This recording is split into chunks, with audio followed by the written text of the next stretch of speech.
Hey, Nicole Roberts Jones here, and welcome to yet another episode of the Meaningful Work Podcast, a time I connect with you to give you everything you need so that you can live a life and have a career full of meaning and fulfillment.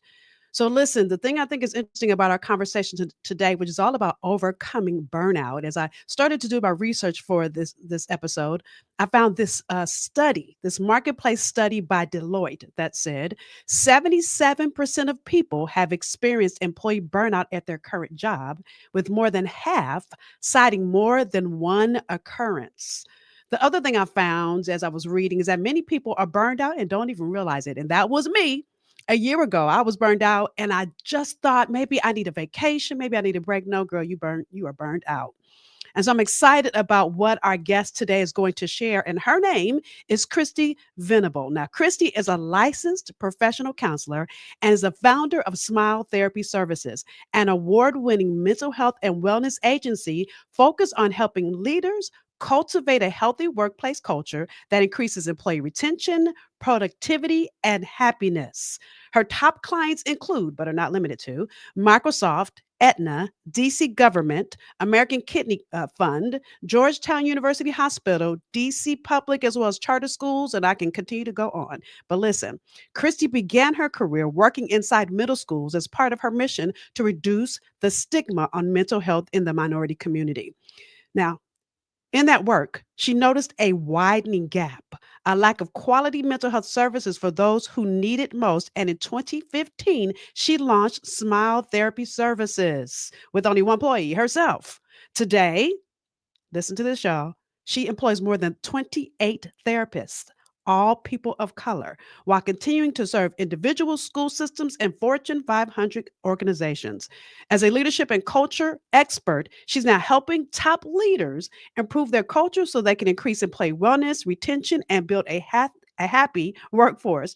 No matter the industry, you can count on Christie's team to weave in leadership training, focus on emotional intelligence, productivity, and effective communication. So let's bring her up. Hey, Miss Christie. Hey. Thank you for that introduction. Excited about this conversation because I think so many people don't realize they're burnt out. They try to push through burnout. So before I start asking you about that, what inspired you to start Smile Therapy? And has your journey shaped you to understanding, and well, maybe I should say, how has your journey helped you understand mental health in the workplace?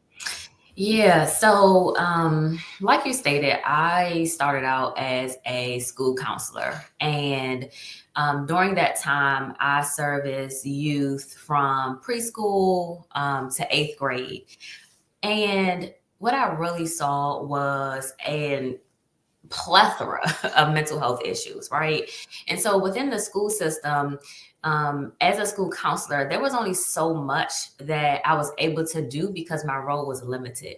And so what I used to do was bring in partners, outside organizations, to assist me with some of the different challenges that I was seeing with our students. And but then the staff, right? So the staff also had their own issues. And so I found myself kind of being their, quote unquote, unofficial therapist as well. And so really when I thought about starting my own company, I thought, you know what, I need to make a company that is an extension for the schools, Mm, that can really provide the services that the schools need, because schools counselors can't do it all.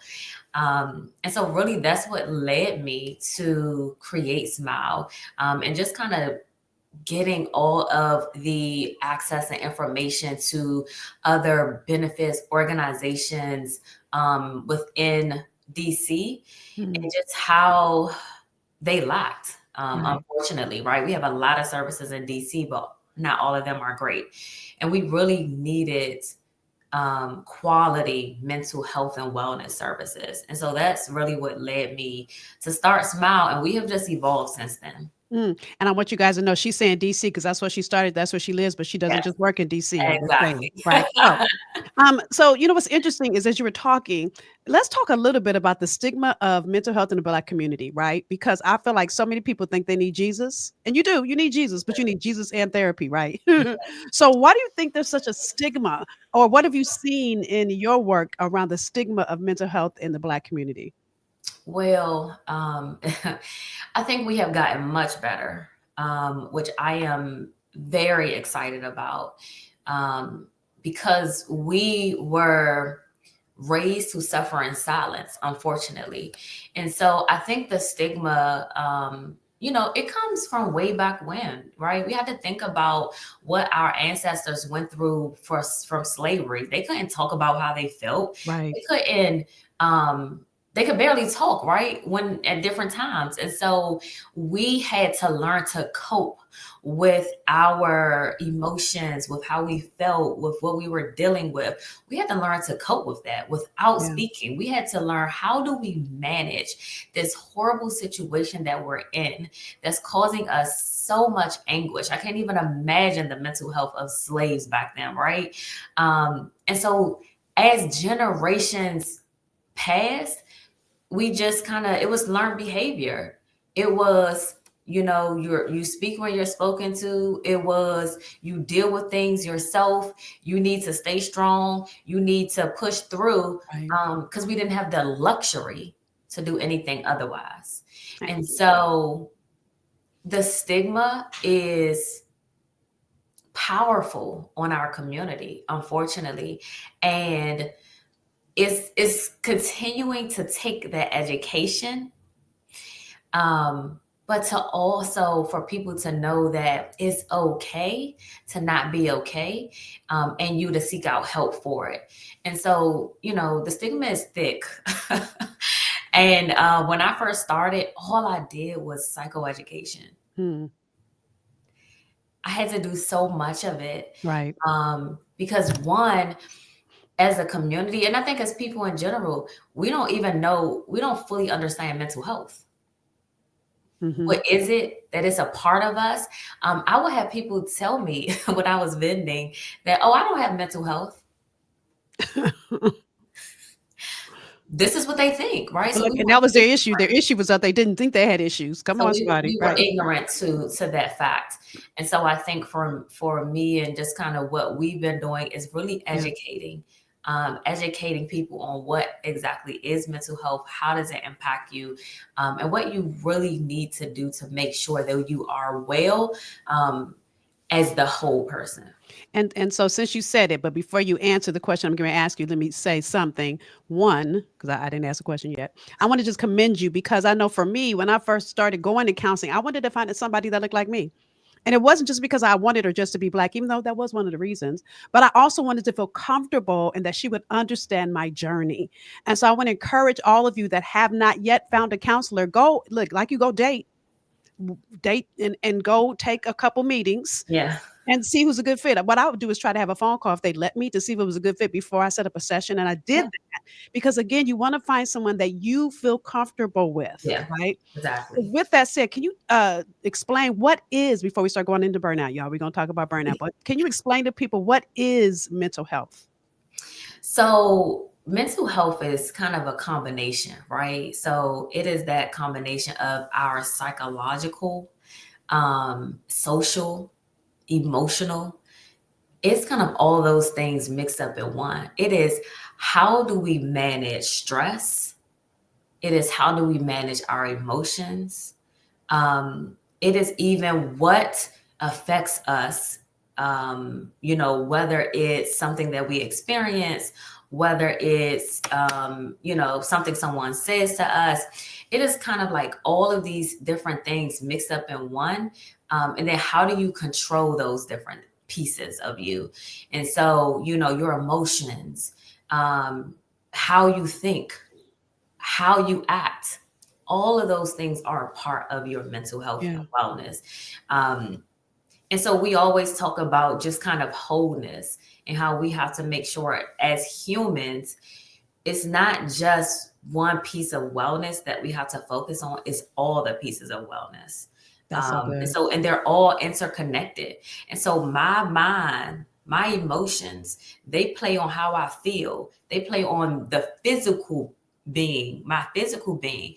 If I am not feeling well, if I'm stressed out, right, and I am thinking about something so much, I start feeling that physically, right? Hmm. And so that comes out physically, but it's an emotional piece of me. Right. So my emotions are tied to every part of my being.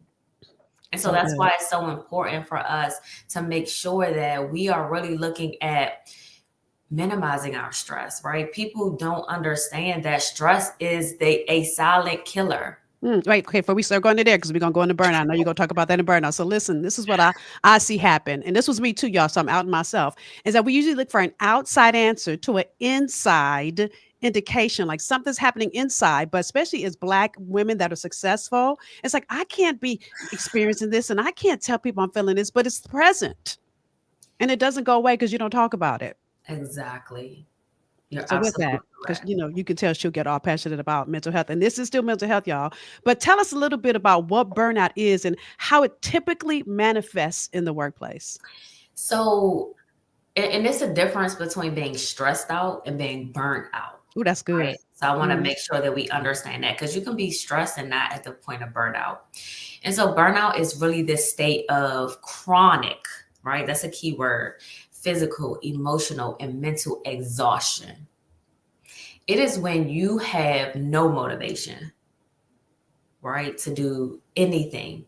And sometimes it's accompanied by a sense of detachment. And so when I say detachment, it's like you're there, but you're not there, right? It's like you're physically there, but your kind of emotions and everything are gone. Okay, so can I stop you there and give you guys an example? And I'm out myself, and I want to do this because I didn't realize I was burned out. It took me a year to figure out that I was burned out. Okay, so I'm going through the motions. I'm tired. I don't want to do what I'm doing in my business. Let me keep it real, right? But my team is like, but Nicole, you're great at it. Every time I try to talk to someone about it, they would say that. So I remember being at a VIP day with my clients, y'all.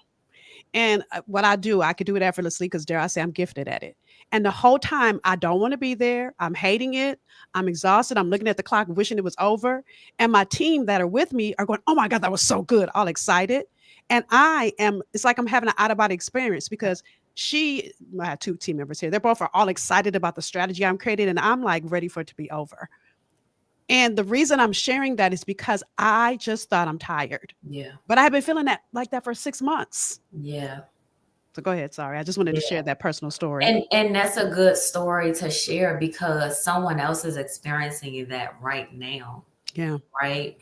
It's like you don't have motivation, you don't want to be there. What you used to be passionate about, you're no longer passionate about. You have a negativity maybe towards your work, or even start having negativity towards your family or friends. And so all of those different things can really be indicators. So some other things that you can look at: physical symptoms, fatigue, you're always tired, headaches, right? And sometimes also when you're very stressed, you get headaches as well. But headache is a great indicator. I know when I'm stressed, I get a headache. I get a tension headache right in the Mm. back of my head. So I know that's when I'm stressed out. You really can't sleep. Either you can't sleep or you sleep too much. Mm. Like you can't stop sleeping, right? You're just always tired and you're always asleep. So those are some physical symptoms. But also we need to look at when those things happen, it also weakens your immune system. So Mm. your immunity goes down. And so some emotional symptoms, you're probably really depressed, right? So you're sad for no reason. You might be crying for no reason. You're like, why am I so emotional? You're having a lot of anxiety, irritable. So you can be very snappy. And then a sense of kind of helplessness. Like you don't just have hope. You're just like, "Ugh, I don't know what to do. Like, I just can't even get myself together." Those are some Right. emotional symptoms. Cognitive. So you have to think about, you have some difficulty concentrating, can't focus, right? Most of the time we burnt out, we cannot focus. We're distracted by every little thing. The smallest task becomes so difficult for you. So you're very forgetful. Like, oh my God, what did I just read? Or what just happened? Or what was that thing that I was supposed to do? So you can't really remember things. And Mm. then your creativity goes down, right? When you're burnt out. But then behavioral symptoms. So withdrawal, you don't want to be around people. You want to be alone, right? Because you're probably depressed. Hmm. You're procrastinating. You may start showing up late or just stop coming to things altogether. And then you'll see a drop in your productivity. So where you usually are like on top of things, is like you're dropping the ball on things that you usually are on top of. Right. So all of those are different um ways that you can really notify within yourself, like identify, am I burnt out? Mm. Think about some of those things, and does that relate to you? And so before we go into personal strategies, and I'm gonna share a little gift with you guys in a minute. How can or what are ways that our companies or workplace culture contributes to burnout? And I'm sharing that because again, many of us don't realize it's happening to us and we're allowing it. um you know Unfortunately and fortunately for some people, we spend the most of our time at work. And so workplace culture plays a critical role in our mental health and wellness. If you have a toxic workplace, and I'll go over some things that are toxic, that toxic workplace immediately causes stress, emotional exhaustion, right? And that may cause you to be disengaged. Your productivity may go down. Some things that you may be experiencing, just unrealistic expectations or Mm. workloads, lack of psychological safety. So there is no safety for you to maybe speak up. You may be afraid to make mistakes. You're not safe. So you don't show up as your authentic self as well, right? Micromanagement is Mm. a huge one. That probably is one of the number one stressors for employees. If they have a manager that's a micromanager, or they second guess everything they say, or they're criticizing their work, you start internalizing that. I've Mm. had several friends, colleagues who have shared with me about, their bosses or supervisors, and kind of the different behaviors they were having, and how they were having increased anxiety, how they were going to, getting depressed. And some of them even ended up on medication because of it. Yeah. That's just And unacceptable. and let me just say this, when you're feeling these things, this is when you need to either go to HR if you don't feel comfortable with that, then find a therapist. And the reason I'm saying that is because, and I learned this the hard way, y'all, 9 times out of 10, probably 10 times out of 10, it has nothing to do with you. It's Yes. that person putting their issues on you and you accept it, and then it starts Yeah. to shift how you be. And I mean to say you be. It shifts who you are. Yeah. Exactly. That's exactly right. Unfortunately, sometimes people have to stay at jobs that causes a diminish of their mental health and wellness because of economic reasons. Yeah. They have a family, they can't just jump ship. But I say do the best that you can to find another job as soon as possible. Because here's the thing, if they stress you out to the point where you have a stroke, Mm. have a heart attack, and something happens to you, they're gonna find another person to do your job anyway. Ooh. And then you are not there to take care of your family, right? The people that need you the most. And so we have to weigh the trade-offs, Yeah.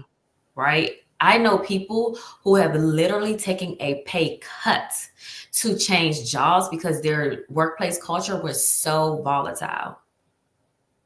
And And that's what actually, people are doing. that's an investment in yourself. You might be taking a pay cut in your paycheck, but what you're really investing in, because everywhere you go, there you are.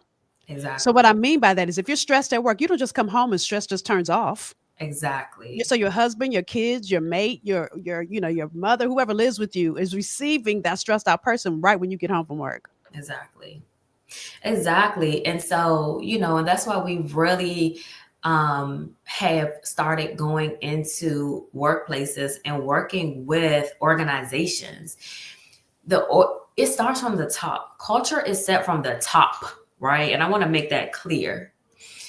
If you have a toxic CEO and a toxic C-level executives, that trickles down to the rest of the organization.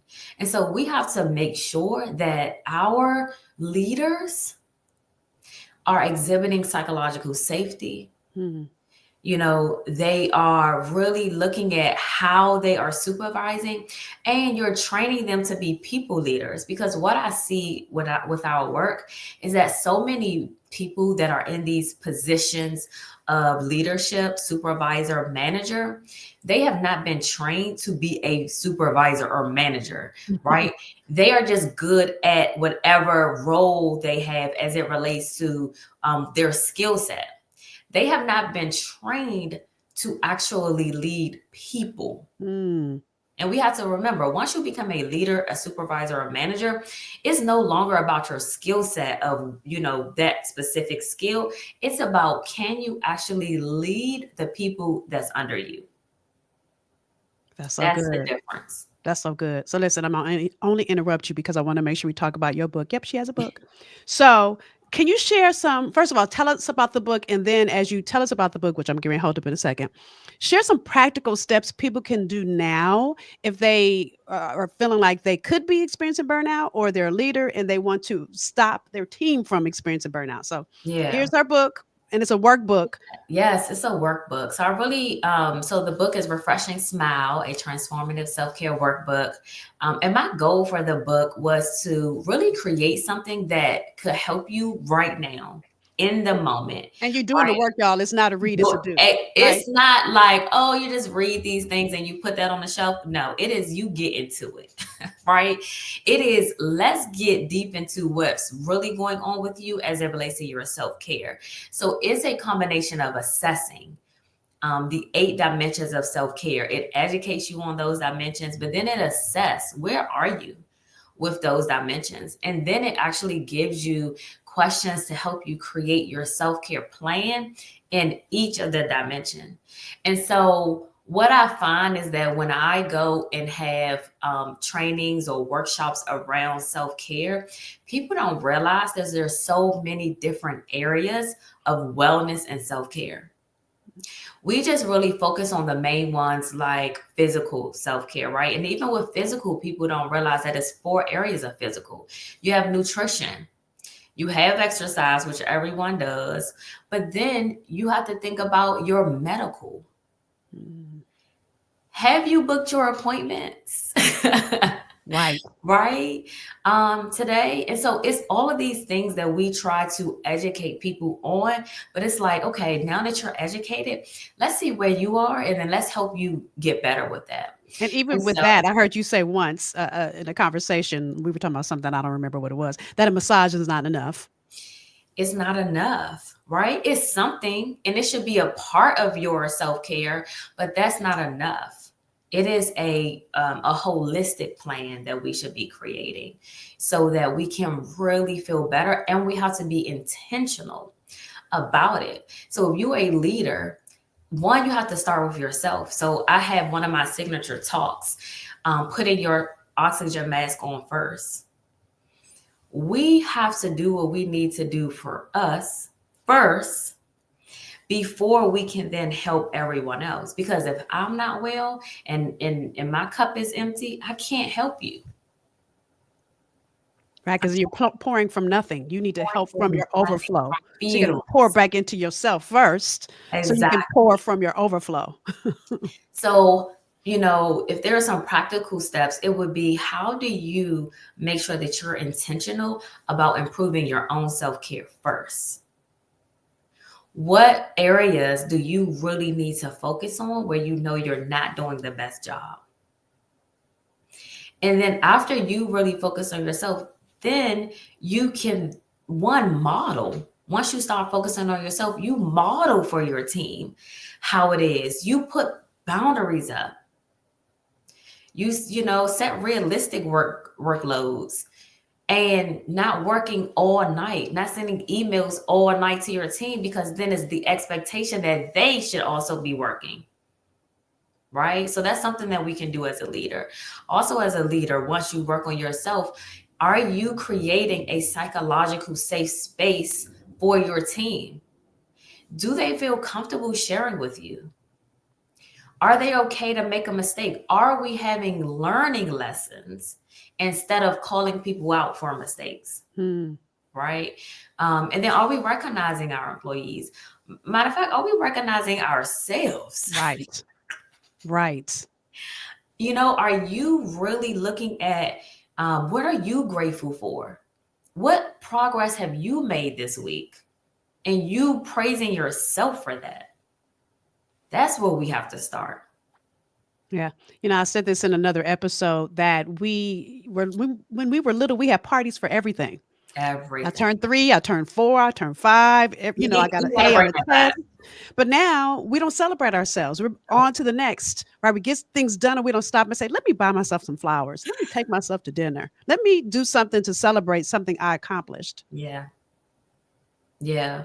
And one of my friends was a joke with me. He used to say, when we was younger, your mother had a cook out for you for everything. And it's true, because we used to be excited to celebrate all of our accomplishments. Yeah. And now, even myself included, I really don't do a good job at it, because I look at, all the things that we accomplished just in a week, different awards. And it's kind of like, on, like you said, I'm on to the next thing. I'm like, what do I need to do next? Yeah. What is my next accomplishment? But I don't even give myself time to bask in the accomplishment at all. And so, how do we really start looking at gratitude and basking there and saying, I am grateful for these things, right? I just started really doing I had listened to a meditation, and it was talking about, how do you identify what you are grateful for the things that God has done for you? Like, where do you keep track of that? Are we keeping inventory That's good. of our blessings? That's We so have to good. do that better. And by the way, I do keep track. And the only reason I'm sharing that is because when I'm having a hard day, when I go back and look at my it's a journal. Every morning I journal, right? And I always, at least I try to at minimum once a week write all the things I'm thankful for the week. But when I go back and read it, it reminds me, because again, we forget, y'all. Uh, 2 months from now, I forgot what I did last month, Exactly. right? And it helps you also when you're having a hard time. It pulls me back into a celebratory moment instead of basking in what's going wrong or what I'm frustrated about, or that my husband got on my nerve because he can Yeah. probably hear me. Whatever that is, it helps me go back into that grateful place. So, Yeah. with Yeah. all of that said, Christy, because you've given us so much, and by the way, I'll put the link in the show notes so you can get your workbook so Yes. that you can do the work. You can find out and assess where you are in the 8 quadrants of dimensions of self-care, and then you can start to make a plan so that you can take care of you. So Yes. is there anything that I haven't asked you that you want to make sure that the listeners know before we wrap this episode? Well, I got some encouragement, and then just some information about some new things we have on the horizon. One, we are in challenging times. There's so much going on, especially in the United States of the America, and we have to make sure we are prioritizing our mental health and wellness, Yeah. especially as business owners. Because unfortunately, a lot of us are going to be negatively impacted by this administration, right? Before we are positively impacted. And let me just say this. She said business owners, but I need y'all to get this. This is for C-suite. This is for employees. Yes. All of us will be affected by what's going Yes. on. So I just Yes. want to make sure I say Yep. that. I said business owners, but you're exactly correct. Execs, right? We're seeing all the impact that is doing to the federal employees, all these layoffs. Imagine how their mental health is right now. I can't imagine, right? So that's why I've been trying to do safe spaces on LinkedIn. So definitely follow me on LinkedIn. I've been doing LinkedIn lives just to have a safe space for those who are struggling the most. And they can go back, they can watch the reruns. So, I wanted to make sure that I just have something for the community. But what we are going to be launching, because we know that people need to have just wellness and a community at their fingertips. And so I actually have my Refreshing Smile app coming out. And that will be a cultivation of on demand kind of workplace wellness videos, resources, kind of how to's, how to manage anxiety, how to manage depression, all these kind of different things that and resources that you can go to. But then you will be able to have access to a community where we can share all the things about how we're doing, what's affecting us. And my therapist will actually be inside of that community, in the chat, answering questions, responding, putting up tips. We'll be having challenges. It will be just a chance for us to really prioritize our mental health and wellness. And so that app should be coming out by the end of this quarter. So I'm super excited about that.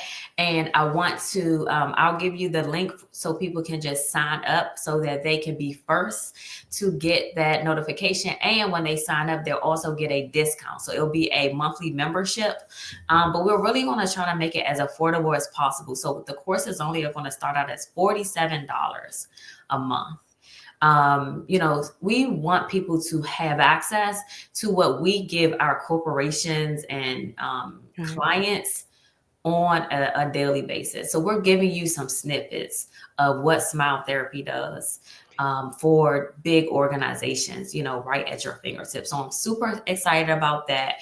So I'll give you that information, Sure. and I will then put it in down the the show notes. line, we'll be bringing on some wellness coaching um, masterminds as well. That's great. So listen, y'all, I want you to get this. She said it doesn't cost that much for membership. I need you to get this is an investment in your mental health.